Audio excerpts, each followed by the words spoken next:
Je suis rentré à la maison pour le déjeuner. Mon mari était dans la baignoire avec la voisine. J'ai verrouillé la porte. J'ai appelé le mari de celle-ci. « Viens maintenant », ai-je dit. « Il y a quelque chose que tu dois voir. » Quand il a vu ça. Pendant ma pause déjeuner, j'ai vu mon mari avec notre voisine dans ma baignoire. Alors, je les ai enfermés à l'intérieur et j'ai appelé son mari pour qu'il vienne. Il y a des moments précis dans la vie qui vous changent à jamais en un clin d'œil. Ce sont ces instants bouleversants où tout ce que vous pensiez savoir sur votre monde s'effondre sous vos yeux, vous laissant debout au milieu des décombres. Le mien est arrivé un mardi tout à fait ordinaire, lorsque j'ai décidé de rentrer chez moi pour récupérer des papiers que j'avais bêtement oubliés. Avant d'aller plus loin dans cette histoire, j'aimerais savoir d'où vous regardez aujourd'hui. Veuillez écrire votre ville ou votre état dans les commentaires ci-dessous, car j'adore découvrir jusqu'où voyagent ces histoires qui changent la vie. Je m'appelle Joséphine Bell et j'étais une femme de 34 ans qui croyait sincèrement vivre une vie parfaite. J'avais 8 ans de mariage à mon actif et une belle maison de ville dans un lotissement tranquille juste en périphérie de la ville. J'avais des voisins que je considérais comme des amis proches. Je travaillais comme experte en sinistre pour une grande compagnie d'assurance et ma routine était prévisible, confortable et sûre. Ce matin-là, j'étais parti précipitamment, comme toujours. Jackson Scott, mon mari, était resté dans son bureau à domicile, ce qu'il faisait depuis quelques mois. Bienvenue sur Greta S Stories, où je partage chaque jour de nouvelles histoires de vie. Si vous vous abonnez et aimez ma vidéo, cela compte vraiment pour moi. Maintenant, revenons à l'histoire qui, j'en suis sûr, vous tiendra en haleine jusqu'à la toute fin. Je te vois ce soir, chérie. Jackson m'a crié depuis son bureau alors que je fermais la porte d'entrée. Jamais au grand jamais je n'aurais pu imaginer que ce seraient les dernières paroles normales échangées entre nous. Ce que j'allais découvrir à mon retour ne détruirait pas seulement mon mariage, mais altérerait à jamais ma perception de moi-même. Ma vie était comme une machine bien huilée, précise, organisée et sans surprise. Chaque matin à 6h30, je préparais le café pendant que Jackson prenait sa douche. Nous prenions le petit déjeuner ensemble en regardant les informations du matin. Je partais au travail en voiture et il restait dans son bureau improvisé dans notre chambre d'amis. Nous vivions dans une maison à 2 étages dans une impasse bien entretenue. J'avais choisi chaque meuble, chaque couleur de peinture et chaque détail décoratif avec un soin quasi obsessionnel. C'était mon sanctuaire, l'endroit où je me sentais le plus en sécurité au monde. Les voisins étaient comme de la famille, en particulier Caroline Collins, qui vivait juste en face avec son mari Lincoln et leurs 2 jeunes enfants. Caroline et moi étions devenus très proches depuis leur emménagement il y a 3 ans. Nous buvions le café ensemble le dimanche et nous nous empruntions des ingrédients en cuisinant le dîner. J'arrosais ses fleurs quand il partait en vacances. Je lui faisais entièrement confiance. Je faisais entièrement confiance à Jackson. Je faisais entièrement confiance à ma vie. Cette confiance aveugle s'avérerait être ma plus grande erreur et, paradoxalement, mon plus grand cadeau. Ce matin-là, il y avait quelque chose de différent dans l'air, but je n'arrivais pas à mettre le doigt dessus. Jackson semblait plus nerveux que d'habitude pendant le petit déjeuner. Il vérifiait constamment son téléphone, et quand je lui ai demandé si tout allait bien, il m'a juste donné des réponses évasives. Je suis parti au bureau avec un étrange nœud à l'estomac. Toute la matinée, pendant que je traitais des polices d'assurance, je n'ai pas pu me défaire de ce sentiment de malaise. J'ai appelé Jackson pour voir si nous pouvions déjeuner ensemble, mais sa ligne était occupée. En triant des dossiers, j'ai réalisé que j'avais laissé des documents importants à la maison, des documents dont j'avais absolument besoin pour une réunion l'après-midi. Je n'avais pas d'autre choix que de retourner les chercher. J'ai dit à mon patron que je devais m'absenter 1 heure pour régler une affaire personnelle. Le trajet du bureau à la maison prenait à peine 15 minutes. Je pensais juste entrer, prendre les papiers, peut-être manger un morceau avec Jackson, puis retourner au travail. La vie a une façon cruelle de se moquer de nos plans les plus simples. Quand je me suis garé devant la maison, la première chose que j'ai remarquée, c'est la voiture de Caroline garée dans mon allée. C'est étrange, ai-je pensé, car elle se garait toujours devant sa propre maison, juste en face. J'ai déverrouillé la porte d'entrée avec ma clé et le silence m'a immédiatement frappé. La maison était trop silencieuse pour que 2 personnes s'y trouvent. Jackson écoutait toujours de la musique quand il travaillait et si Caroline était en visite, je m'attendrais à entendre des rires ou des conversations. Jackson, ai-je appelé depuis le couloir. Personne n'a répondu. Je suis allé dans la cuisine en pensant qu'ils étaient peut-être dans le jardin, mais il n'y avait aucun signe d'eux. Leurs chaussures n'étaient pas dans le couloir, ce qui était habituel lorsque Caroline venait. La vaisselle du petit déjeuner était toujours dans l'évier, exactement comme je l'avais laissé ce matin. Puis j'ai entendu quelque chose qui a glacé mon sang. C'était le bruit de l'eau qui coulait dans la salle de bain principale, notre salle de bain que je partageais avec Jackson depuis 8 ans. Mon premier instinct a été de penser que Jackson prenait juste une douche, mais quelque chose ne collait pas. Où était Caroline? Pourquoi sa voiture était-elle là si elle n'y était pas? Les questions se multipliaient dans mon esprit alors que je montais les escaliers, ignorant que chaque marche me rapprochait du moment qui allait diviser ma vie en un avant et un après. Je suis monté à l'étage, le cœur battant, essayant de trouver une explication logique. Peut-être que Caroline était venue emprunter quelque chose et que Jackson lui avait proposé notre salle de bain parce que la sienne était en panne. Peut-être qu'il y avait une urgence et qu'elle avait besoin de se doucher pour une raison que je ne pouvais pas comprendre. Mon esprit s'accrochait désespérément à n'importe quelle explication qui maintiendrait mon monde heureux intact. J'ai marché dans le couloir jusqu'à notre chambre. La porte était entr'ouverte et le bruit de l'eau était plus fort. Mais maintenant, je pouvais entendre autre chose. Des voix, des chuchotements bas, des voix intimes. Ma main tremblait en m'approchant de la porte. Une partie de mon cerveau me hurlait d'arrêter, de faire demi-tour et de retourner au bureau, de prétendre que je n'étais jamais venu ici. N'ouvre pas cette porte, car au fond de moi, je savais que ce que je trouverais de l'autre côté changerait tout à jamais. Mais l'autre partie de moi, celle qui avait besoin de connaître la vérité, peu importe à quel point elle ferait mal, me poussait en avant. J'ai posé ma main sur la porte de la salle de bain, j'ai pris une profonde inspiration et je l'ai poussée doucement, dans un mouvement qui semblait se dérouler au ralenti. Ce que j'ai vu de l'autre côté de cette porte n'était pas seulement une trahison. C'était la mort de la femme que j'avais été jusqu'à ce moment. Il n'y a aucune préparation possible pour le moment où votre réalité se dissout complètement. Il n'y a pas de manuel qui vous apprend comment réagir lorsque vous surprenez les deux personnes en qui vous aviez le plus confiance en train d'abuser de cette confiance de la manière la plus intime possible. Ils étaient là, Jackson et Caroline, dans ma baignoire, dans ma maison, dans mon sanctuaire. Leur corps était enlacé, complètement coupés du monde extérieur, perdus dans leur propre bulle de tromperie. L'eau coulait sur eux alors qu'ils s'embrassaient avec une passion que je n'avais pas vue chez Jackson depuis des années. Ses mains parcouraient son corps avec une familiarité qui ne pouvait signifier qu'une chose. Ce n'était pas la première fois. Pendant un instant, j'ai été paralysé. Mon cerveau refusait de traiter ce que mes yeux voyaient. C'était comme si je regardais un film. Quelque chose qui ne pouvait pas être réel, qui ne pouvait pas se produire dans ma vie. Mais alors Caroline a ouvert les yeux et m'a vu debout dans l'embrasure de la porte. Son visage est passé en une fraction de seconde de la luxure à l'horreur pure. Jackson a suivi son regard et quand il m'a vu, il s'est figé.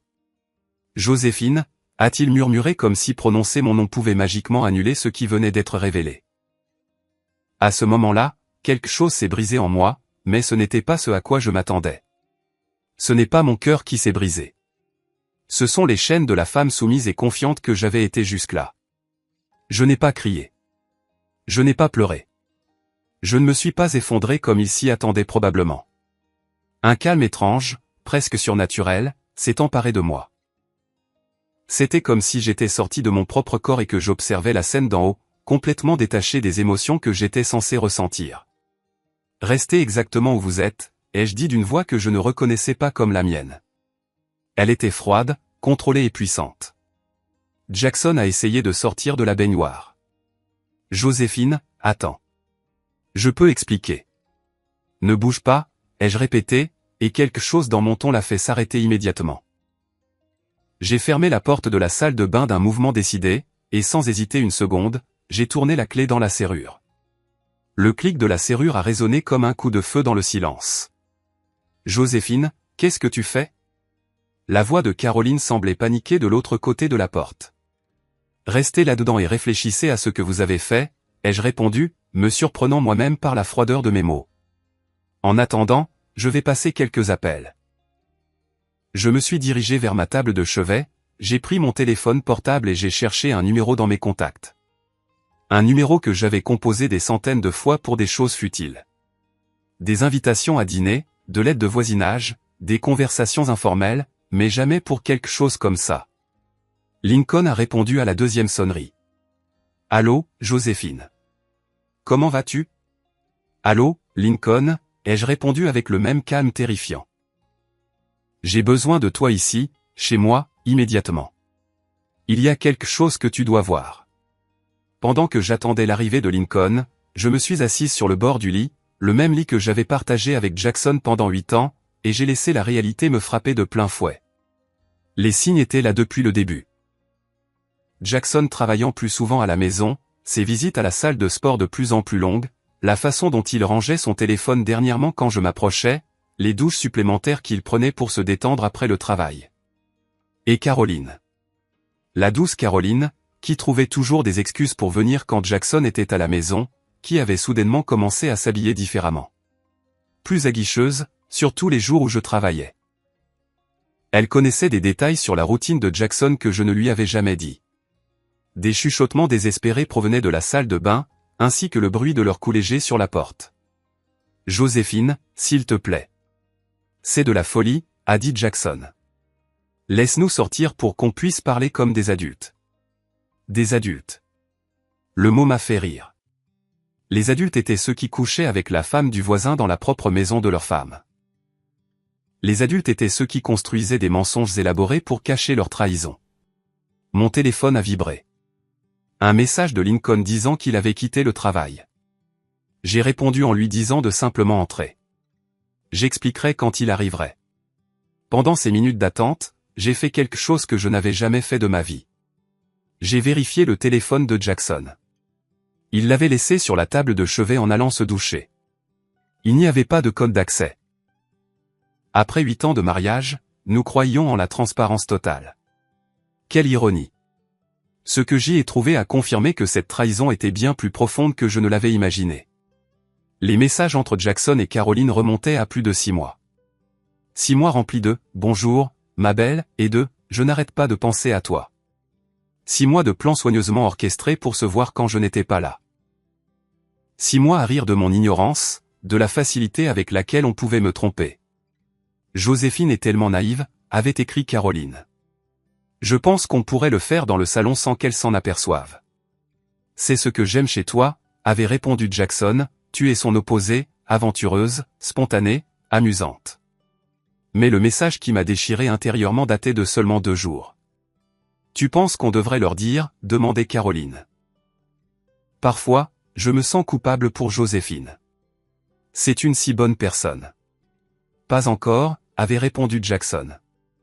Je dois m'assurer qu'elle ne prenne pas la moitié de tout dans le divorce quand je romprai avec elle. Donne-moi encore quelques semaines. J'ai lu ce message 3 fois avant que les mots ne pénètrent vraiment dans mon cerveau. Il ne faisait pas que me tromper. Il prévoyait de ruiner ma vie financièrement. Puis la sonnette a retenti. Lincoln était là. Je suis descendu, les jambes tremblantes, serrant fermement le téléphone de Jackson comme preuve. Par la fenêtre, je pouvais voir Lincoln debout sur mon porche, le front plissé, visiblement inquiet de mon appel mystérieux. Lincoln était un homme bon, travailleur, dévoué à sa famille, complètement épris de Caroline. Je l'avais vu avec ses enfants, les portant quand ils se blessaient, veillant la nuit quand ils étaient malades. Il méritait la vérité autant que j'avais besoin de la connaître. J'ai ouvert la porte et je l'ai vu là, dans son uniforme de travail de mécanicien d'usine. Il avait probablement quitté un chantier en urgence pour voir quelle était l'urgence. Ses yeux montraient une réelle inquiétude. « Joséphine, que se passe-t-il? Tu avais l'air très sérieuse au téléphone. Est-ce que tout va bien ?» Pendant un instant, j'ai hésité. Dès que j'aurais prononcé les mots, il n'y aurait plus de retour en arrière possible. La vie de Lincoln serait aussi en morceaux. Ses enfants devraient faire face au divorce de leurs parents. Son monde entier s'effondrerait, tout comme le mien. Mais il méritait la vérité. Lincoln, ai-je dit, et j'ai été surprise de la fermeté de ma voix. Caroline est ici, dans ma maison, avec mon mari. Je les ai surpris ensemble. J'ai regardé les mots mettre quelques secondes à atteindre le cerveau de Lincoln. Son expression est passée de l'inquiétude à la confusion, puis à l'incrédulité, et enfin à une compréhension douloureuse que je reconnaissais parfaitement, car je venais de vivre la même chose. « Que veux-tu dire par ensemble » a-t-il demandé, même s'il savait exactement ce que je voulais dire par mon ton. Je les ai trouvés dans ma baignoire, ai-je répondu doucement. Je les ai enfermés à l'intérieur. Ils attendent que nous décidions de ce que nous allons faire. Lincoln s'appuya lourdement contre le cadre de la porte de la chambre principale, comme si les os de ses jambes s'étaient soudainement transformés en eau. Son visage, habituellement si chaleureux et plein de vie, était devenu complètement cendré, vidé de toute couleur. « Depuis combien de temps ?» murmura-t-il, sa voix à peine audible par-dessus le bourdonnement de la climatisation. Je lui ai tendu le smartphone de Jackson sans dire un mot. D'après ce que je venais de lire, cela durait depuis au moins 6 mois, peut-être même plus. Tandis que Lincoln parcourait le fil de discussion, j'ai regardé son monde se désintégrer en temps réel. C'était le même regard vide que j'avais dû avoir quelques minutes auparavant. Ce même mélange dévastateur d'incrédulité et de trahison, la réalisation écœurante que la vie que vous pensiez être un sol solide était en fait des sables mouvants. « Oh mon Dieu !» a-t-il chuchoté, portant une main tremblante à sa bouche. Les enfants. Joséphine, comment suis-je censé expliquer ça aux enfants? C'était la première fois depuis que j'étais entré dans cette salle de bain que je voyais quelqu'un d'autre ressentir le tranchant brut et déchiqueté de cette douleur, et étrangement, cela m'a fait me sentir moins seul dans ce cauchemar. Nous sommes descendus au salon, ayant besoin de nous éloigner de la proximité physique de nos conjoints. Nous nous sommes assis sur mon canapé sectionnel beige, entouré de souvenirs encadrés qui semblaient maintenant se moquer de nous. Il y avait des photos de Jackson et moi coupant notre gâteau de mariage, des photos de nos 2 familles en vacances ensemble à Myrtle Beach, et des clichés de fête de Noël où nous rions tous en pyjama assortis comme une grande et heureuse tribu. Tout cela n'avait été qu'une mise en scène. Je dois comprendre, dit Lincoln, la voix brisée. Quand est-ce que ça a commencé? Comment ai-je pu être aussi aveugle? Nous nous sommes penchés ensemble sur le téléphone de Jackson, remontant le fil pour reconstituer la chronologie de la trahison. Le premier échange romantique avait eu lieu le soir d'un dîner, ici même, dans cette maison. Je me souvenais parfaitement de cette soirée car nous avions ri jusqu'à en avoir mal aux côtes. Nous avions joué au pic et fini 3 bouteilles de vin. Apparemment, après que Lincoln et moi soyons allés nous coucher, Jackson avait raccompagné Caroline chez elle, et c'est là que la ligne avait été franchie. Un baiser sur son porche d'entrée pendant que ses enfants dormaient à l'étage et que son mari lui faisait entièrement confiance. Les messages révélaient une carte sordide de leur infidélité.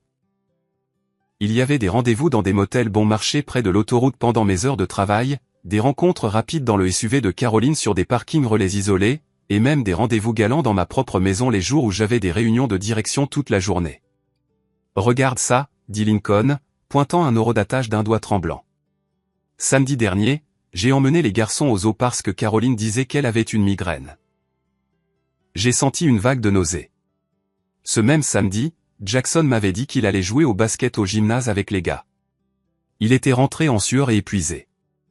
Je pensais qu'il avait fait de l'exercice, mais ils avaient perfectionné l'art de la tromperie. Ils avaient synchronisé leurs mensonges, se fournissant mutuellement des alibis à toute épreuve, et tissé une toile de tromperie si complexe qu'elle aurait impressionné un escroc professionnel. Mais ce qui blessait le plus, ce n'était pas les détails physiques. C'était le calcul. Jackson avait froidement comploté comment me laisser sans rien. Il avait fait des recherches sur les failles du divorce dans notre État, cherché comment cacher des actifs dans des comptes de crypto-monnaie, et demandé à ses amis avocats des stratégies pour protéger son 401K en cas de séparation. Puis nous avons trouvé quelque chose qui a fait passer l'atmosphère dans la pièce de la tristesse à la terreur. Parmi les SMS les plus récents, nous avons découvert que Jackson et Caroline ne planifiaient pas seulement leur divorce respectif. Ils prévoyaient de fusionner leur vie. « J'ai trouvé la maison de ville parfaite », avait écrit Caroline. 3 chambres pour que les garçons puissent venir en visite. C'est dans le secteur de l'école spécialisée, juste au cas où nous déciderions de nous battre pour la garde exclusive plus tard. Parfait, avait répondu Jackson. Dès que je serai débarrassé de Joséphine et que tu auras largué Lincoln, nous pourrons commencer notre vraie vie. Plus de secrets, plus de mensonges. Lincoln a lu ce message à voix haute, sa voix dégoulinant d'une amertume qui semblait trancher l'air. Plus de mensonges, a-t-il répété, fixant le mur. Après 6 mois de rien d'autre que des mensonges, ils veulent construire une relation sur la vérité. C'était pire encore. Il s'est avéré que Caroline avait fourni à Jackson des détails intimes sur Lincoln. Des choses que seule une épouse devrait savoir. Elle lui a parlé des insécurités de Lincoln au travail, de son anxiété à l'idée de subvenir aux besoins de la famille, et même de moments privés de vulnérabilité dans leur chambre. Jackson s'était moqué de Lincoln dans les SMS, utilisant les informations fournies par Caroline pour se sentir supérieur. Elle t'utilise, ai-je dit doucement à Lincoln. Ils nous utilisent tous les deux comme des sujets de leurs blagues privées. À ce moment-là, quelque chose a changé dans les yeux de Lincoln. Le chagrin s'est durci en une froide résolution. Tu sais quoi, a-t-il dit en se levant de mon canapé. Il est temps que nous montions et que nous ayons une conversation. Nous sommes restés assis juste une seconde de plus. Michael et Joséphine, deux victimes du même crime, liées par un traumatisme que nous n'avions jamais demandé. C'était étrange comme la souffrance pouvait forger une connexion instantanée entre deux personnes qui, jusqu'à une heure auparavant, n'étaient que des voisins polis qui se saluaient à la boîte aux lettres. Tu sais ce qui fait le plus mal, dit Lincoln, fixant une photo de nos 4 familles faisant un barbecue dans le jardin. Ce n'est pas seulement qu'elle m'a trompé. C'est qu'elle a fait de moi un complice sans que je le sache. Chaque fois que je la laissais venir ici parce qu'elle disait que Joséphine avait besoin de compagnie. Chaque fois que je gardais les enfants pour qu'elle puisse t'aider sur un projet. Chaque fois que je vous laissais préparer le dîner pour nous 4, pensant que nous étions amis. Je facilitais ma propre trahison. Je comprenais exactement ce qu'il voulait dire. J'avais été une complice, moi aussi. Chaque fois que je faisais des heures supplémentaires pour que Jackson puisse se détendre à la maison. Chaque fois que je défendais Caroline quand Lincoln se plaignait qu'elle sortait trop. Chaque fois que je célébrais la chance que j'avais d'avoir des voisins aussi merveilleux. Ce n'est pas de notre faute, ai-je dit, le disant autant pour moi que pour lui. Nous avons agi avec intégrité. Ils ont choisi de nous trahir. Lincoln hocha lentement la tête. Mais maintenant, c'est à nous de choisir comment nous répondons. Il avait raison. C'était notre moment de décider qui nous serions dans les décombres. Nous avons monté les escaliers ensemble, côte à côte, unis par une sombre détermination que je n'avais jamais ressentie auparavant.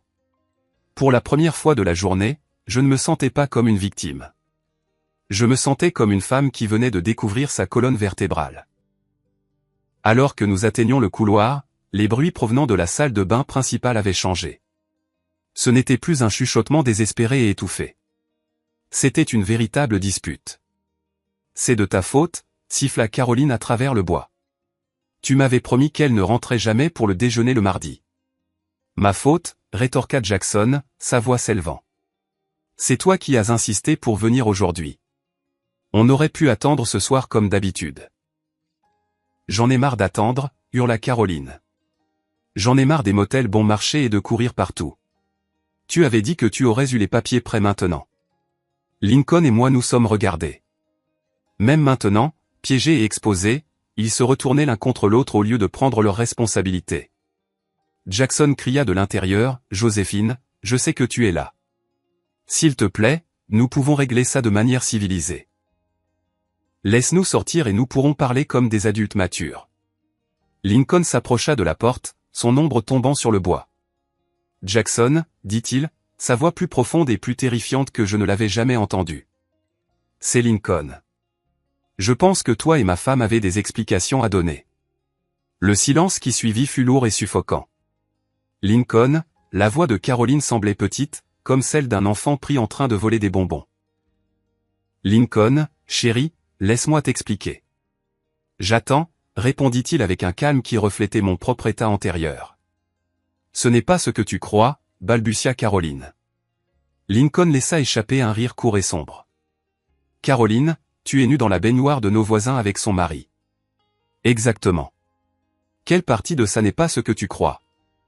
Mais alors Jackson parla et ce qu'il dit coupa le souffle dans le couloir. Lincoln, Joséphine, écoutez, vous devez comprendre. C'est plus compliqué que vous ne le pensez. Caroline et moi, nous sommes tombés amoureux. Ce n'était pas prévu. C'est juste arrivé. Amoureux, j'ai répété les mots dans ma tête. Un feu s'est allumé dans ma poitrine, chaud et dévorant. Ils sont tombés amoureux en nous mentant pendant 6 mois. Nous savions que c'était compliqué, a poursuivi Jackson, d'un ton presque moralisateur, mais nous ne pouvions pas contrôler nos sentiments. Nous voulions vous le dire à tous les deux. Nous attendions juste le bon moment. Lincoln a frappé du poing contre la porte, le son résonnant comme un coup de feu. Le bon moment, a-t-il rugi. Tu veux dire après avoir signé le bail de cette maison de ville que vous aviez déjà trouvé? Après vous être assuré que Joséphine n'obtiendrait pas un centime dans le divorce. Après avoir décidé si mes fils vivraient avec vous. Le silence de l'autre côté de la porte a confirmé que nous avions touché dans le mille. Comment sais-tu ça? A chuchoté Caroline, et dans sa voix tremblante, j'ai pu entendre la prise de conscience que son fantasme soigneusement construit s'effondrait autour d'elle. Message texte, ai-je répondu simplement, très détaillé, très éclairant. Ce qui a suivi a été un chœur de rétropédalage désespéré. Jackson a crié que les messages étaient sortis de leur contexte. Caroline a insisté sur le fait qu'elle n'avait jamais sérieusement eu l'intention de déménager les enfants. Tous deux ont essayé de minimiser l'énormité de ce que nous avions découvert, essayant de le rendre assez petit pour être pardonné. Mais Lincoln et moi en avions assez d'écouter leurs histoires. Nous avons regardé nos téléphones, lisant message après message qui documentaient non seulement leur liaison physique, mais aussi leur conspiration financière et émotionnelle contre nous. Joséphine, dit Lincoln doucement, en se penchant près de moi. Est-ce que ton téléphone a une application de mémo vocal? J'ai hoché la tête, comprenant instantanément son plan. Bien, parce que je pense que tu devrais enregistrer certaines de ces confessions pour nos avocats. J'ai ouvert l'application, appuyé sur le bouton rouge et tapoté doucement sur la porte. Jackson, Caroline, pourriez-vous répéter cette partie sur le fait d'être amoureux, et peut-être clarifier la chronologie sur l'attente du bon moment pour nous laisser sans le sou? Mon avocat en divorce va trouver ça fascinant. La panique dans leur voix alors que la réalité juridique s'installait était le son le plus doux que j'avais entendu de toute l'année.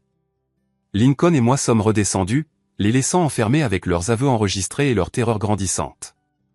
Nous nous sommes rassis sur le canapé, deux personnes qui s'étaient réveillées avec des vies très différentes ce matin-là, forgeant maintenant un chemin à travers les décombres ensemble. Que faisons-nous maintenant, m'a-t-il demandé. Pour la première fois depuis que j'avais tourné cette poignée de porte, j'ai souri. Ce n'était pas un sourire heureux, mais un sourire de reconnaissance. J'ai réalisé que je n'étais pas la femme au foyer sans défense qu'il pensait que j'étais. Maintenant, ai-je dit, en vérifiant le niveau de la batterie de mon téléphone. Nous leur donnons exactement ce qu'ils méritent. J'ai commencé à dresser une liste d'appels, mon avocat, l'avocat de Lincoln, nos patrons, pour expliquer pourquoi nous ne retournerions pas au bureau cet après-midi. Et, étonnamment, la mère de Caroline. Tu vas appeler sa mère, a demandé Lincoln, les sourcils levés. Sa mère a gardé ses enfants hier pendant que Caroline faisait semblant d'être malade, lui ai-je rappelé. Elle mérite de savoir pourquoi elle faisait vraiment du babysitting. Lincoln a hoché lentement la tête. Tu as raison. Et je vais appeler le patron de Jackson. Je suis sûr qu'il sera intéressé de savoir pourquoi son vice-président des ventes a eu autant de rendez-vous chez le médecin ces derniers temps. Il était temps que les conséquences rattrapent les actions. Au cours de l'heure suivante, Lincoln et moi avons orchestré une campagne de transparence totale. D'abord, les avocats. Mon avocate était pratiquement euphorique lorsque j'ai décrit les preuves. Joséphine, c'est de l'or, m'a-t-elle dit. Adultère documenté, complot pour cacher des biens, et des aveux enregistrés. Jackson ne pourra dicter aucune condition. L'avocat de Lincoln était tout aussi optimiste quant à ses chances d'obtenir la garde. Puis sont venus les appels plus difficiles. La mère de Caroline a été dévastée lorsque j'ai expliqué pourquoi le mariage de sa fille prenait fin. J'ai toujours senti que quelque chose n'allait pas, a-t-elle avoué, la voix tremblante. Caroline a été si distante, si secrète. Le patron de Jackson a réagi avec une fureur professionnelle lorsqu'il a appris que son employé avait simulé des urgences médicales pour rencontrer une femme mariée. C'est une violation de l'éthique de l'entreprise et c'est essentiellement un vol de temps de travail, m'a-t-il assuré. Il y aura des implications immédiates au niveau des ressources humaines, probablement un licenciement pour faute grave. Pendant que nous passions ces appels, le bruit provenant de la salle de bain s'est intensifié. Jackson et Caroline étaient passés des excuses aux supplications, puis aux menaces, et de nouveau aux plaidoyers pathétiques. Joséphine, s'il te plaît, a crié Jackson, sa voix. 8 ans de mariage doivent bien signifier quelque chose. Nous pouvons suivre une thérapie. Nous pouvons arranger ça. Lincoln, sanglotait Caroline. Pense au garçon. Ne détruis pas notre famille pour une seule erreur. Une seule erreur. 6 mois de mensonges calculés. Et elle appelait ça une erreur. Tu sais quoi? Ai-je dit à Lincoln en raccrochant le téléphone. Je pense qu'il est temps de les laisser sortir. Lincoln m'a regardé, surpris. Tu es sûr? Complètement, ai-je dit, sentant une vague de pouvoir que je ne savais pas posséder. Mais d'abord, nous devons préparer le terrain pour la grande finale. Il était temps pour eux d'affronter non seulement leurs conjoints, mais aussi tout le poids de leur réalité. J'ai monté les escaliers pour la 3e fois ce jour-là, mais j'étais une femme différente. Je n'étais pas la naïve Joséphine rentrant déjeuner. Je n'étais même plus l'épouse en colère qui les avait trouvés. J'étais maintenant la narratrice de ma propre vie, reprenant la plume.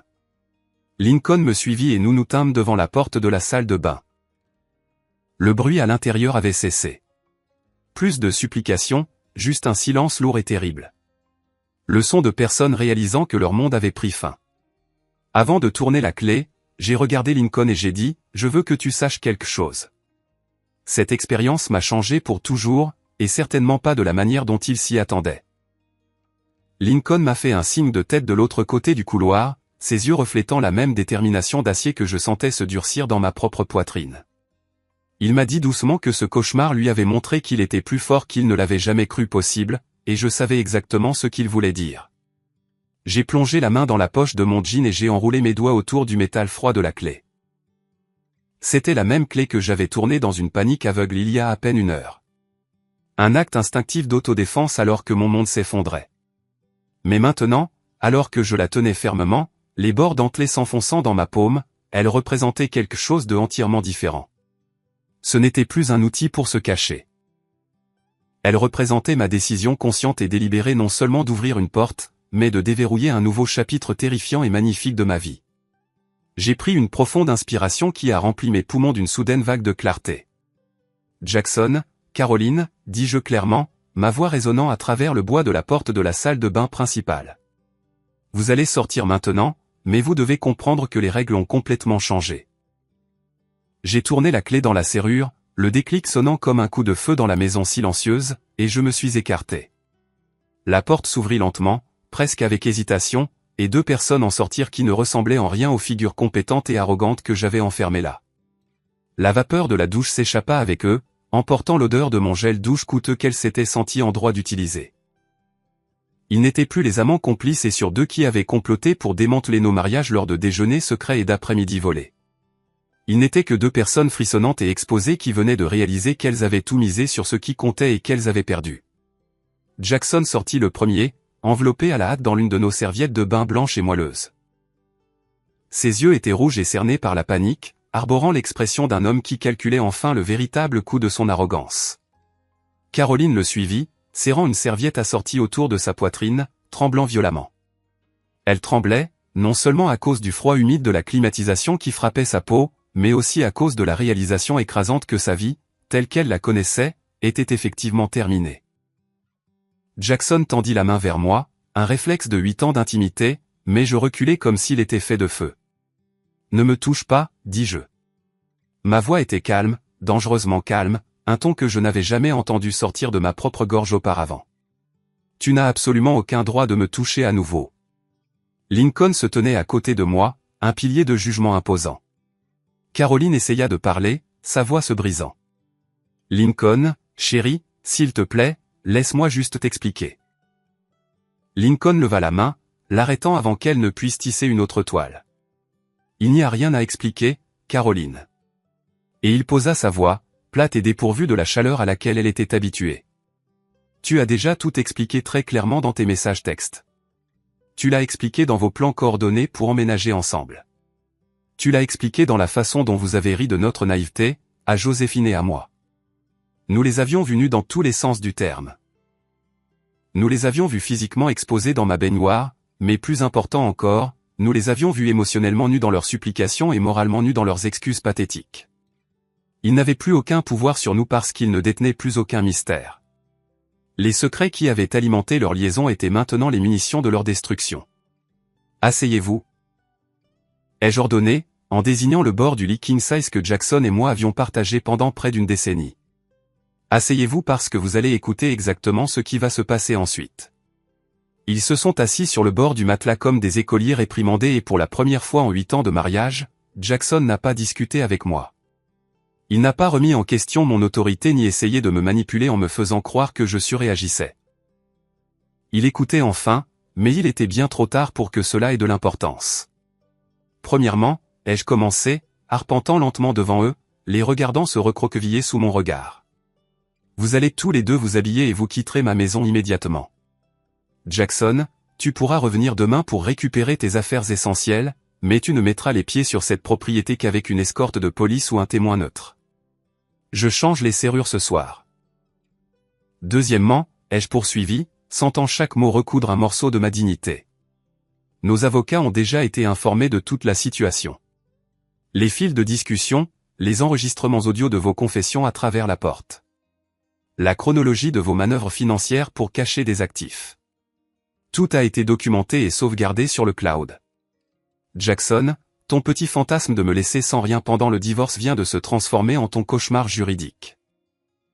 J'ai regardé la couleur quitter son visage, le laissant pâle et maladif. Joséphine, nous pouvons sûrement arriver à un accord civilisé, balbutia-t-il, essayant de retrouver ses esprits. Civilisé, ai-je répété, le mot ayant un goût amer sur ma langue. En quoi était-ce civilisé de passer 6 mois à planifier comment ruiner mon avenir financier? En quoi était-ce civilisé de se moquer de moi dans des messages privés tout en mangeant le dîner que j'avais préparé? En quoi était-ce civilisé d'utiliser notre maison, notre lit et notre vie comme scène pour votre trahison? Lincoln s'avança, reprenant le récit avec une froide précision. Caroline, ta mère sait déjà pourquoi tu avais vraiment besoin d'elle pour garder les enfants hier. Ton patron sait pourquoi tu as quitté le travail si souvent plus tôt pour le rencontrer. Et les enfants sauront que leur père s'est battu pour garder cette famille unie pendant que leur mère a décidé de la détruire. Tu ne peux pas le dire à mes enfants, protesta Caroline, un son de panique désespéré montant dans sa gorge. Je n'ai rien à leur dire, répondit Lincoln avec une force que je n'avais jamais vue en lui auparavant. Les actions ont des conséquences, Caroline, et les tiennes vont se répercuter sur ta famille pendant très longtemps. C'est alors que j'ai fait quelque chose qu'aucun d'eux n'attendait. Je me suis approché de Jackson et je l'ai regardé droit dans les yeux.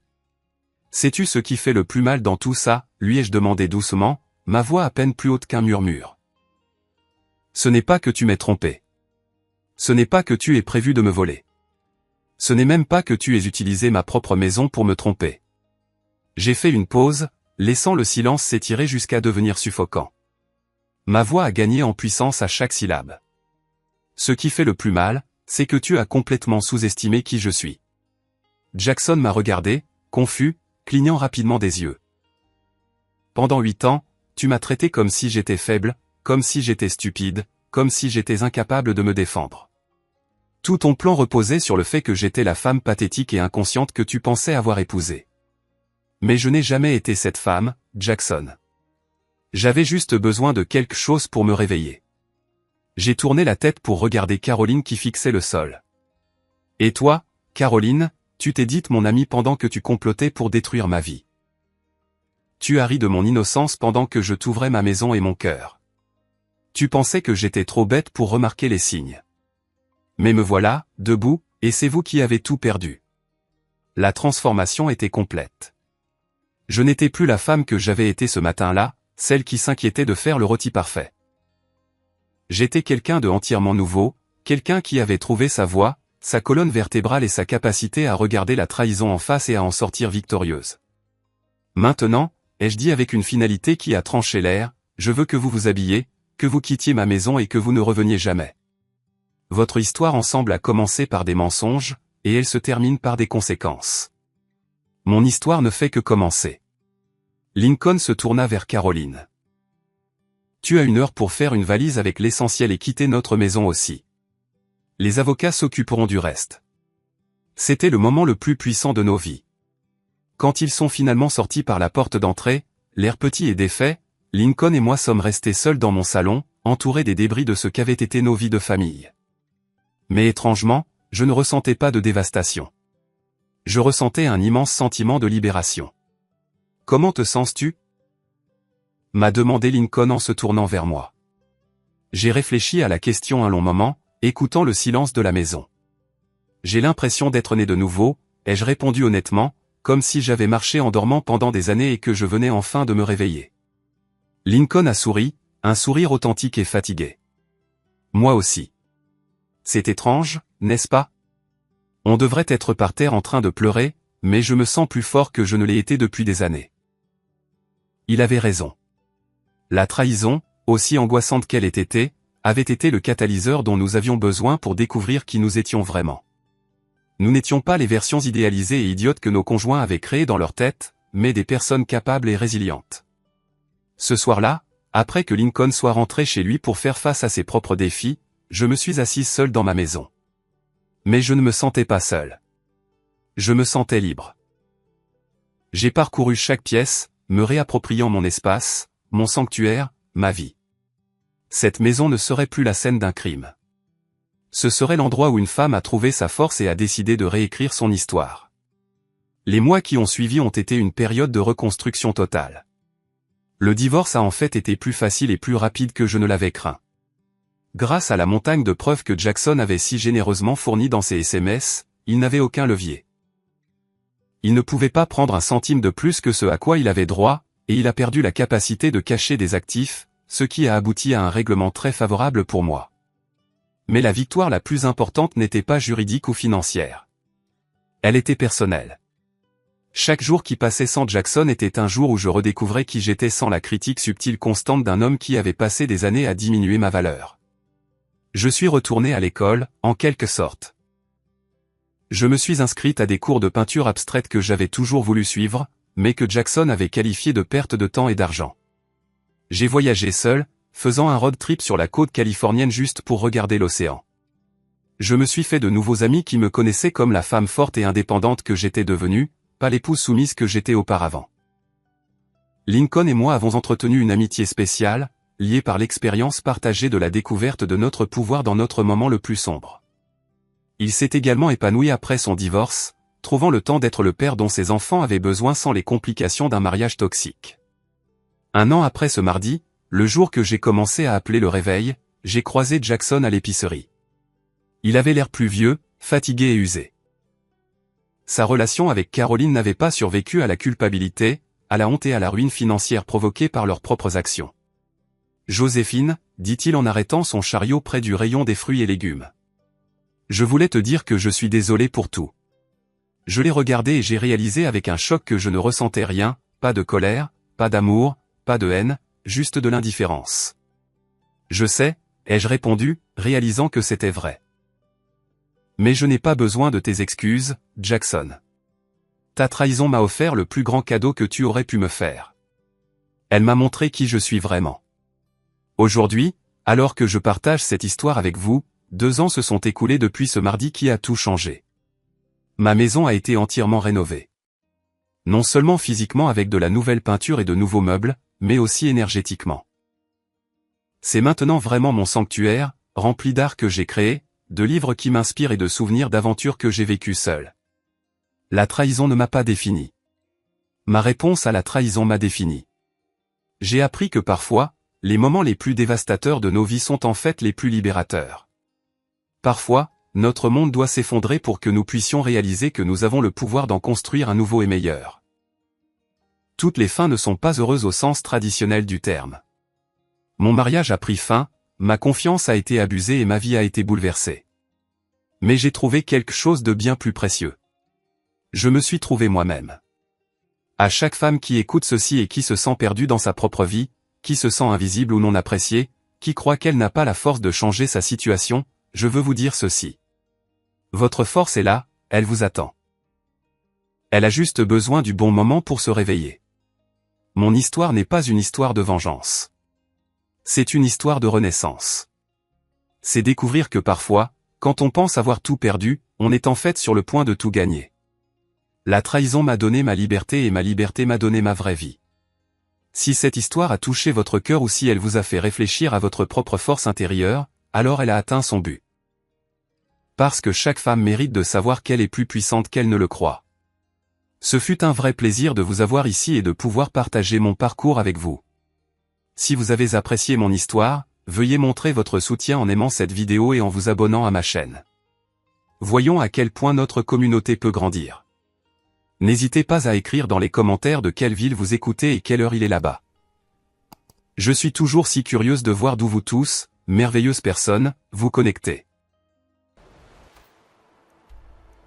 Абсолютно все нахуй продал.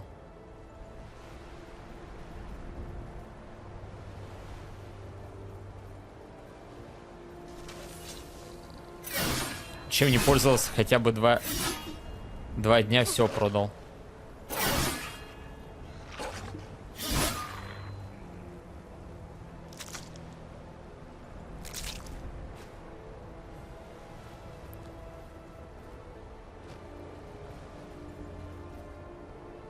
А пенис? Не, пенисом я пользуюсь. О, ебать, а что, стреляете?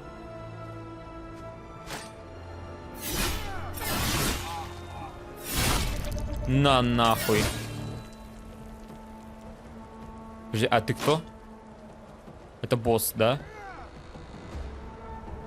Думаю. F5?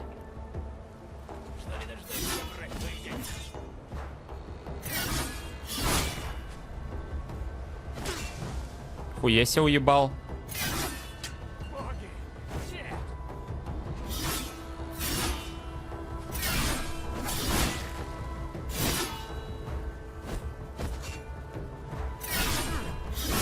Какие хилки жрешь?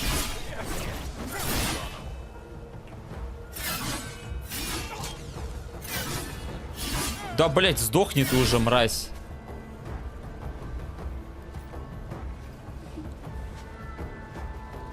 А ты что-то пил?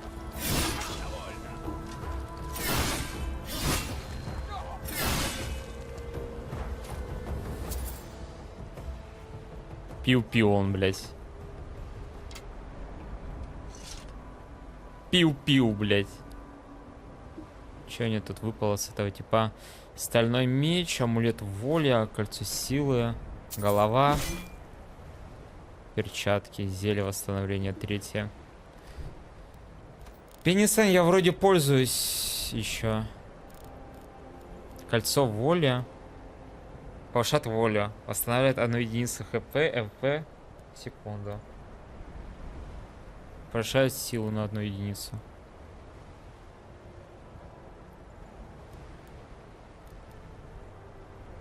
Да, кольцо выносливости. А можно несколько надеть колец?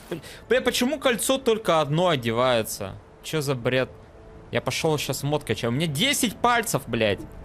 10 пальцев. Кольцо одно, нахуй. Это реалистично?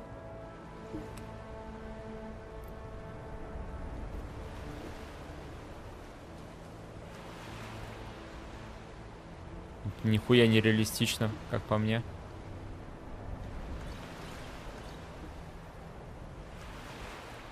Сундук новичок. Можно расколоть замок? Да. Так, стоп, а может я и адетовский этот раскалю замок? Ну-ка. Иди сюда, блядь. Нет. А нахуй я тогда качаю взлом, если я могу, ну, просто топором нахуй разрубить сундук? Чё, дуб? Так, следующий хуесос где находится? Покажите пальцем. Угу.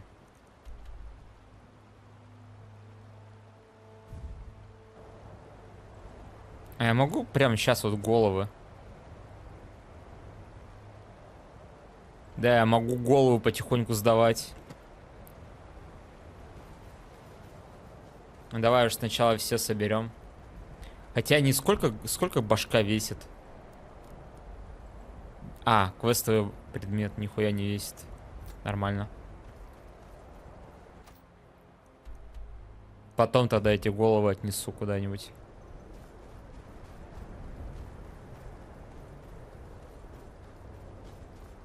Или тут с каждого региона надо в эти относить? Не, тут не показано, что надо именно куда-то в посольство сходить. какое-то конкретное. Просто указано сходить в посольство, отнести головы в честь доказательства убийства бандитов.